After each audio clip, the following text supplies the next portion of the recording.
the Lands and Natural Resources Minister, Samuel Abojinapo, has confirmed to Parliament that government has engaged the services of a company owned by Clement Gyato to reclaim encroached government lands. The minister has, however, explained that this contract was actually executed under the NDC in 2012. It will be recalled that Tamale North MP Alhassan Sohuyini had alleged that government had engaged the services of land guards to reclaim encroached state lands. Listen to the MP respond to these claims on the floor. Mr. Speaker, over the years, public lands have come under serious threat from encroaches, with the state losing several prime lines these encroaches, including sensitive lands like Ramsar site and other biodiversity hotspots. This is as a result of years of actions and inactions. In most cases, the original owners of these lands, even after due compensation have been paid by the state to them, turn around and purport to sell these same lands to third parties.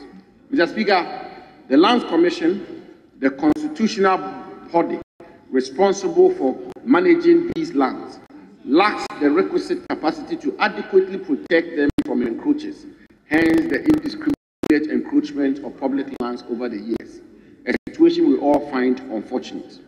Sometime in the year 2012, Anani International Company Limited, whose chief executive officer is Clement Gyato, applied to the Ministry of Lands and Natural Resources for land to develop commercial and residential complexes in the Greater Accra region.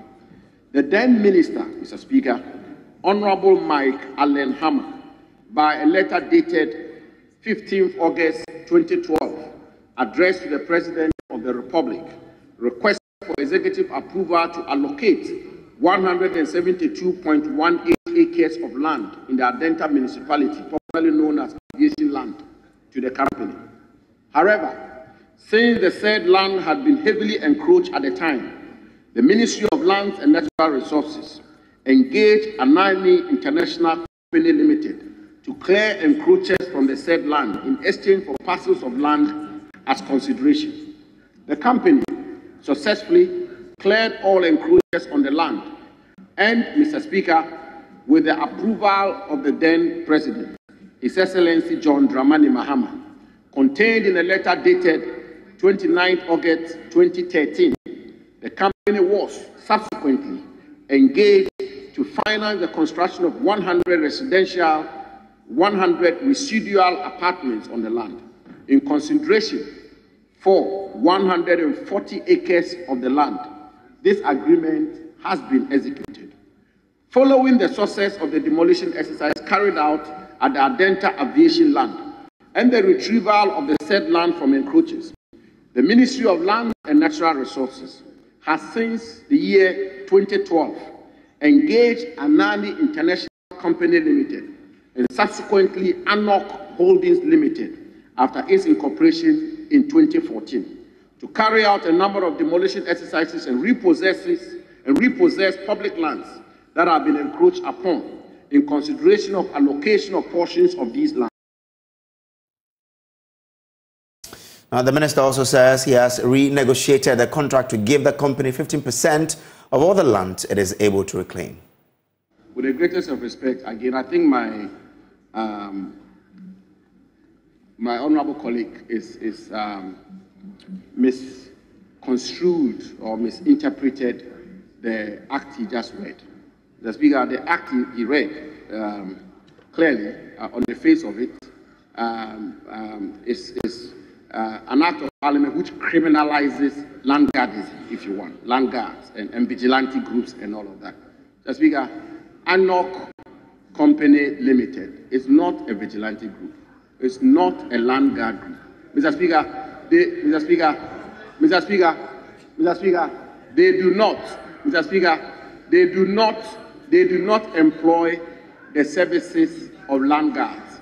They do not employ the services of land guards. They are not a vigilante. Mr. Speaker, and if the honorable member or anybody had evidence or had reason to believe that this company employs the service of land guards and vigilante groups, I think the right thing is to report it to the police for them to be dealt with, because that is a criminal act. So, Mr. Speaker, let me just assure this House that the company is not a vigilante, is not a land guard. I will never be party to such an understanding or arrangement. So I think this act doesn't apply to the situation we are dealing with here.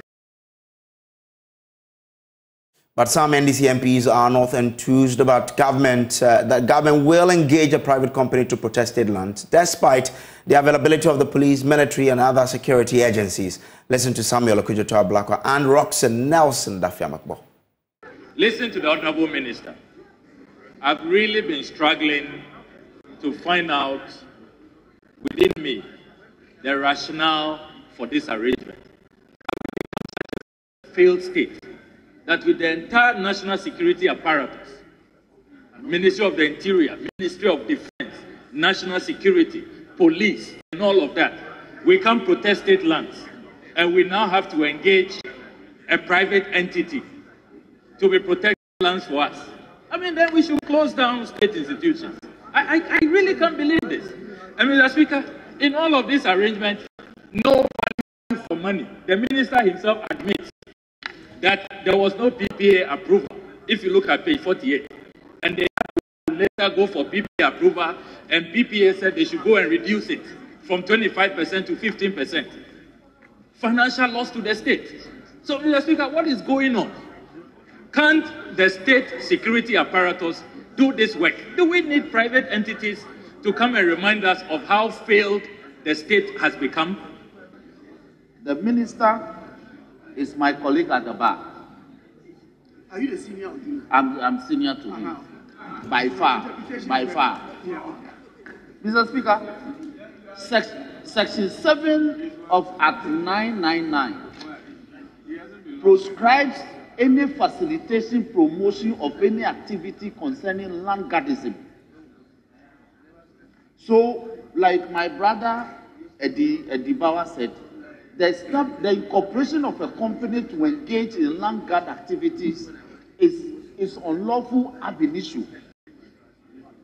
So the superintendent minister ought not to have engaged a company of that nature. That being the case, can the minister provide to this house the particular contract in question, the terms of the contract, the nature of the lands that they guard, and the nature that the company undertakes this land guardism? This house must know.